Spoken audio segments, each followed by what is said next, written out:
नमस्ते बच्चों।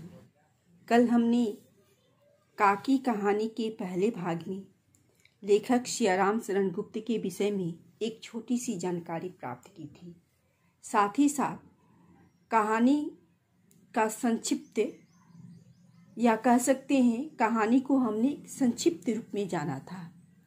आज काकी कहानी के दूसरे भाग में हम लोग विस्तार से कहानी को जानेंगे।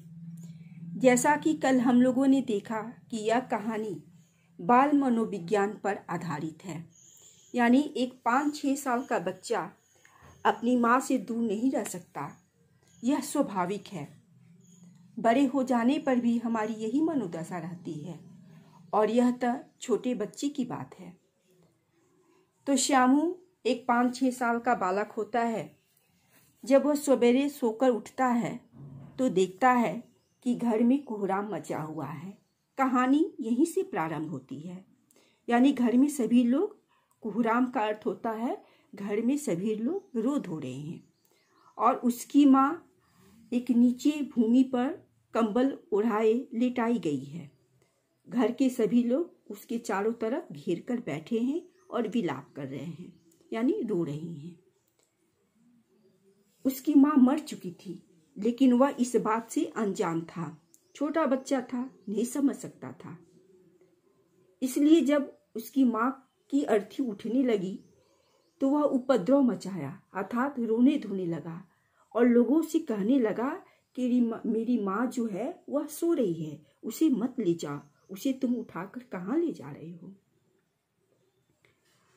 अब बड़े कठिनाई से लोग उसे वहां से हटाते हैं और उसे अग्नि संस्कार यानी अंतिम संस्कार के लिए उसे वहां से ले जाया जाता है। एक सुखिया नाम की दासी जो उसके घर में काम करती है, उसे श्यामू की देखभाल के लिए छोड़ दिया जाता है। जब अंतिम संस्कार करके घर के लोग लौटते हैं तो पुनः श्यामू उनसे प्रश्न करता है, तो वे लोग उसे समझाते हैं कि उसकी माँ जो है वह मामा के घर गई हुई है।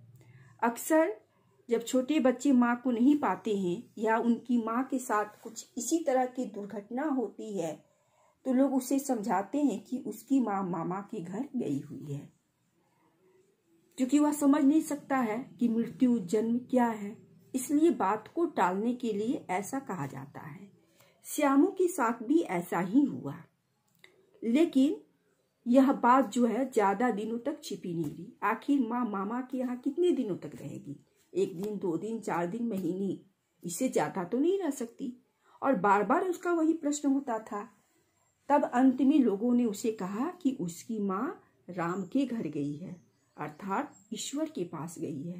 कहने का अर्थ कि उसकी माँ जो है मर गई है। तो यहाँ फिर छोटे बच्चे के लिए मरना क्या है यह बात नहीं समझ सकता, इसलिए सीधे कह दिया जाता है कि उसकी माँ जो है ईश्वर के पास गई है, भगवान के पास गई है, भगवान ने उसे अपने पास बुला लिया है।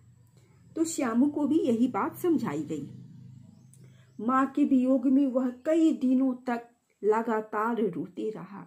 रोते रोते उसका रुदन तो शांत हो गया, पर मन उदास रहने लगा, क्योंकि माँ से वह अलग नहीं रह सकता था और वह अक्सर अपने दर्द को मिटाने के लिए आसमान में ताका करता था, क्योंकि उसे ऐसा लगता था कि भगवान का घर तो आसमान में है, तो मैं आसमान में अपनी माँ को देख सकूं, माँ जिसे वो प्यार से काकी कहा करता था, देख सकूं। और आशा भरी निगाहों से वह आसमान में देखा करता था। अचानक एक दिन उसने देखा कि आसमान में एक पतंग उड़ रही है और उस उड़ती पतंग को देखकर उसका मन झूम उठा। उसे एक आइडिया आया, उसे एक तरकीब सूझी। और तरकीब क्या थी?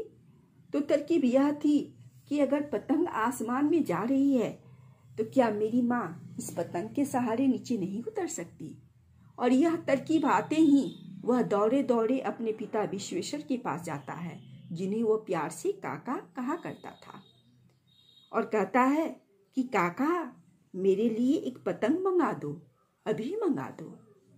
विश्वेश्वर भी पत्नी के वियोग में उदास थे, इसलिए अनमने ढंग से कह देते हैं कि अच्छा मंगा दूंगा।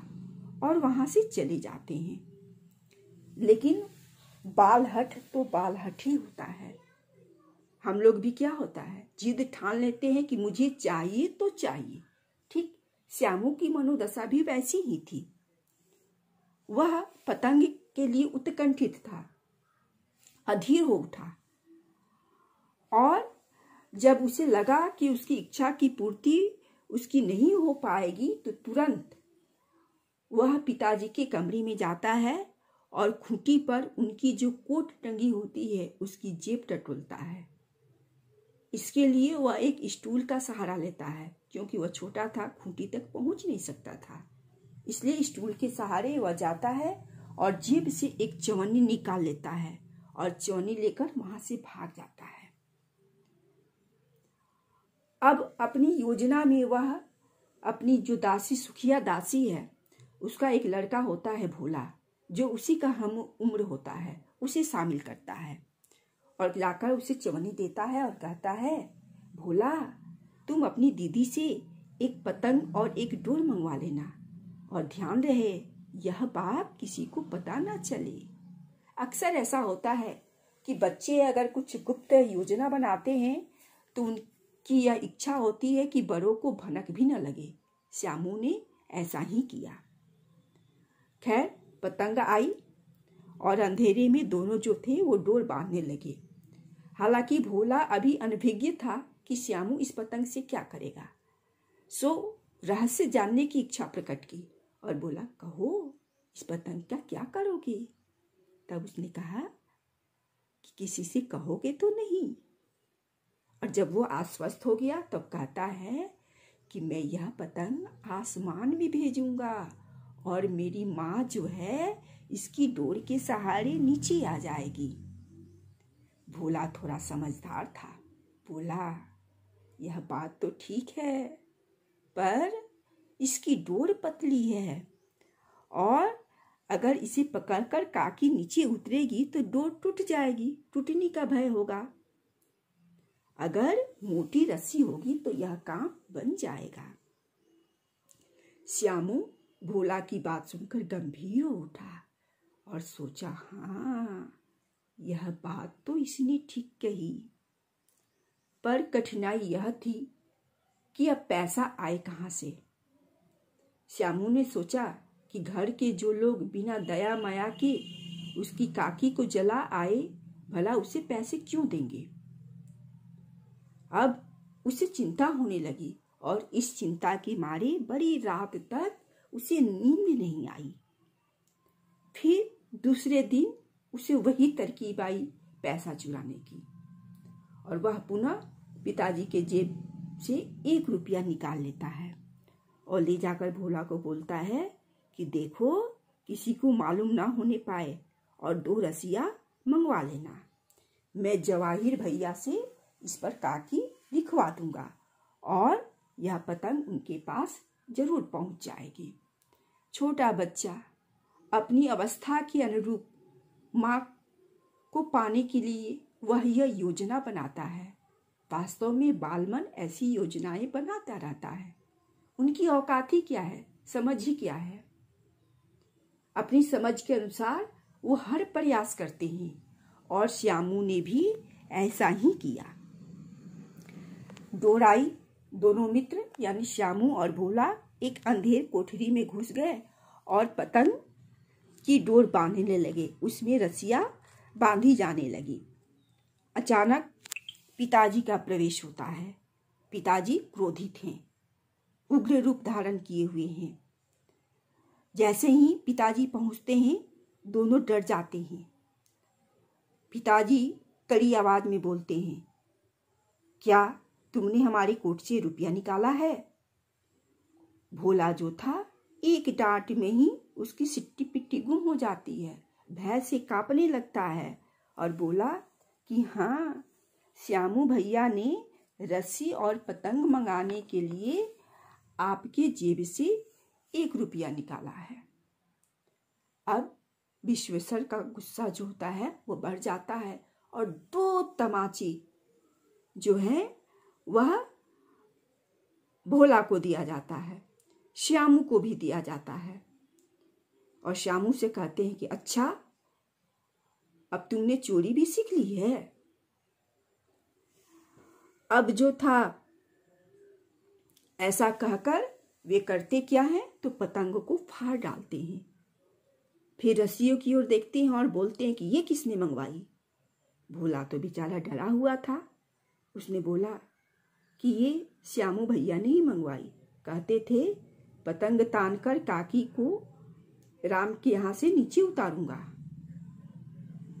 अब जैसे ही भोला कहता है कि इस पतंग के सहारे श्यामू अपनी माँ को नीचे उतारना चाहता है, उनकी बुद्धि हतप्रभ हो जाती है। वे हतप्रभ हो जाते हैं। क्या करे या ना करे, यह स्थिति उनके सामने आ जाती है। और जब वो फटी पतंग पर देखते हैं तो उस पर काकी शब्द लिखा होता है। वे मन ही मन पछतावा करते हैं कि उनका बच्चा माँ से कितना प्यार करता था और वे उसे पीट दे रहे हैं। उन्हें पश्चाताप होता है, आत्मग्लानि होती है। तो कहानी जो है वो बहुत काल्पनिक है। एक छोटा बच्चा माँ से अलग नहीं रह सकता और माँ को पाने के लिए वह अपनी बुद्धि के अनुसार, अपनी अवस्था के अनुसार योजना बनाता है। तो यह प्रेम, माँ के प्रति यह स्नेह जो है, वह इसकी तुलना किसी से नहीं की जा सकती। माँ का रिश्ता जो होता है दुनिया का सर्वश्रेष्ठ रिश्ता होता है। माँ से बिछुड़न एक छोटा बच्चा तो बर्दाश्त कर ही नहीं सकता। बड़े होने के बाद भी माँ के प्रति हमारा वही नेह, हमारा वही स्नेह होता है।